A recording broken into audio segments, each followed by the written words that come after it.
To go to church together. Look how we turned out. Super successful. Anyways, good without God, am I right? Anyways, that got awkward. Does anybody in here use Facebook as much as I do? Like, an ungodly amount, like nobody else. I spend hours a day on Facebook. I use it when I'm with my significant other, because it's just like an excuse. Oh, you guys? Yeah, it's an excuse, right? You're like, oh, we're spending time together, while you're actually looking at profiles of other people you'd rather be dating. I'm just telling the truth. Like, I don't mind either. Like, he's scrolling on girls on Bumble, and I'm like, joke's on you, man. I'm taking screenshots of the girls you're looking at. I'm gonna hit them up later. I'm looking to leave him, is what I'm saying. I'm already halfway out. One of my other favorite things, / least favorite thing, about Facebook is all the melodramatic posts people make on Facebook. And one of my favorites is the other day this girl posted this picture of her new baby, and she uses a black and white filter.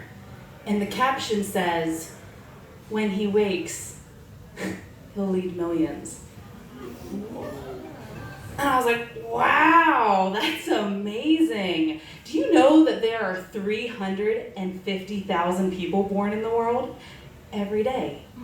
Every day, 350,000 fucking people.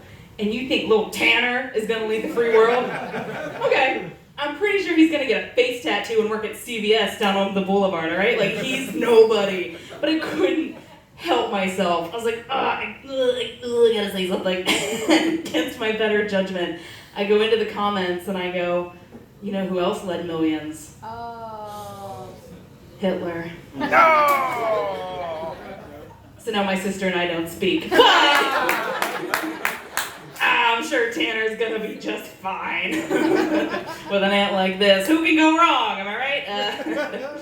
Oh my God, I'm only 27, and I got to look at myself in the mirror the other day, and I was like, my God. I immediately thought, my body is like a car wreck they put out in front of proms as like a warning. Like, if you're not careful, this is gonna be you. Like, get it together. And I told a friend that, and she goes, I totally disagree, you're beautiful, you have a great body. And I'm like, no, like, I know what I am. I look like an overbred pit bull. Kyle looks like the type of guy that would know what I mean. He's definitely been on Pitbull and Parolee. But no, it's like, you know what I mean? Like, you go to the shelter and you're like, damn, she's had a lot of puppies. Like those dog titties are never going back. Like, that is a forever choice. My sister's back here laughing because she rescues pit bulls, and she's like, I've seen your boobs and the dog, I get it. Like, she's like, it's very accurate. I'm sorry. No, I had a set the very same night, and this girl comes up to me afterwards, and she goes, oh, I loved your jokes, and you were great, but I hope that you're body positive.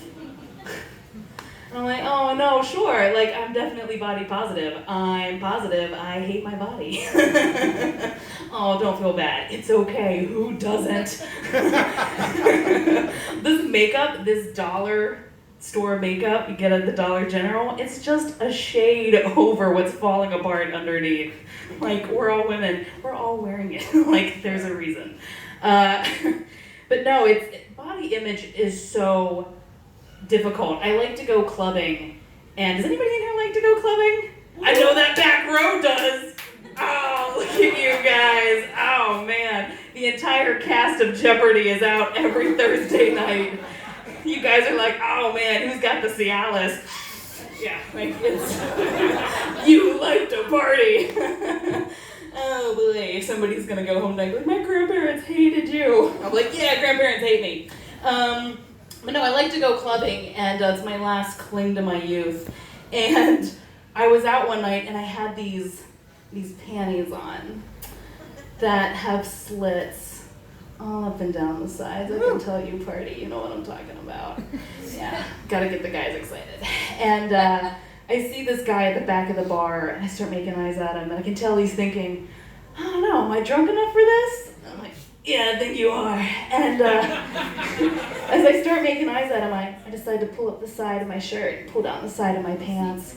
And you see my Play-Doh Fun Factory poking out the sides. And he's like, oh no, I'm not sure. This is what I want. I'm like, oh yeah, look at this flesh piano. Like, look at the keys you can play. He's like, I don't think so. So I keep inching closer. And I'm like, I'm taking requests. He's like, no, don't come over here. And I'm like, ooh, I think I hear our song. And the more he backs up, and then finally I get like a foot from him. And I'm like, play me a song, you're the piano man. And he puts his fist on my chest and he goes, no, bruh, no. And I was like, all right, fine. I'll go hook up with this John Legend looking motherfucker. I'm like, you can play me right. I see that there's an officer of the law in the room tonight. I won't point him out because I don't want anybody to get shot. He's gonna hate me for that one. I point that out because last week I got pulled over and I'm very socially awkward and horny all the time. And I'm getting this ticket. And as he's writing it up, I can't help myself. And I go, officer, you know what my favorite meal is? He's like, I don't think I want to know. By the way, miss, I'm wearing a body cam. And I go, my favorite meal is pigs in a blanket. And I have court next Tuesday, guys. It was just a fucking headlight. That wasn't the right thing to do, I guess. But if you were me, I thought I was getting out of it. I was about to read him his Miranda rights. He was definitely going to need a lawyer after I was done. No? All right. So apparently that doesn't work for everybody. But I can't help myself. I like to be out there. I like to meet new people. I recently hooked up with a guy, and right as we're going at it, he goes, your puss is so hairy. And I'm like, yeah, thanks, she's a Persian. Purebred, best in show. Give her a blue ribbon. I don't know what to tell you, man. It's been a long time. Like, you expect me to maintain that at all times? No, of course I like that it looks like I'm smuggling 20 Arab guys up there. It's fine. Thank you to the guy that loves Syria in the back. Thank you. I'm really sad. I wanted to go up right after Ryan, so I was going to get up here and be like, oh man, nothing makes a bipolar person feel better than to see him spiral. So I was like, thank God. Every day I look in the mirror and I'm like, we're keeping it together. And then when I see the nurse lose his shit on stage, I'm like, I'm doing okay. I'm like, I can handle one more day of this shit. I really can't. You'll find me tomorrow, but it's fine. I used to work at a funeral home, and is right. It lasted about a month before I got fired. Apparently, it is not acceptable to comfort a grieving client by letting him know that his wife isn't the only thing getting stiff in that room. I'm very lonely. I'm looking for Mr. Right in all the wrong places. And who can blame me? He was available. It's like, oh, they're vulnerable. You know what I mean? Like, it's the best time to meet a guy. He's open to anything. He's sobbing. He's like, boo, my mom. I'm like, I can be your mom, baby. What's up? Like, I can help you grieve. But no, I didn't love the job. I hated it. It's depressing. It's awkward. But people are always telling me, they're like, after I worked there, people were like, well, Ash, it's so weird that you talk about being single and you talk about the funeral home, because we all know that you're lying. Like, we can all see that you're married. And I'm like, that's a fair point. That's a fair point. But I'm like, well, I stole this off a corpse. Not like she's coming back for it. Am I right? Fuck that bitch. She's dead. No one likes the dead jokes. Got it. You call it a murder-suicide. I call it a threesome. Ah! Ladies and gentlemen, I'm Ashley Pontius. Thank you so much. Woo!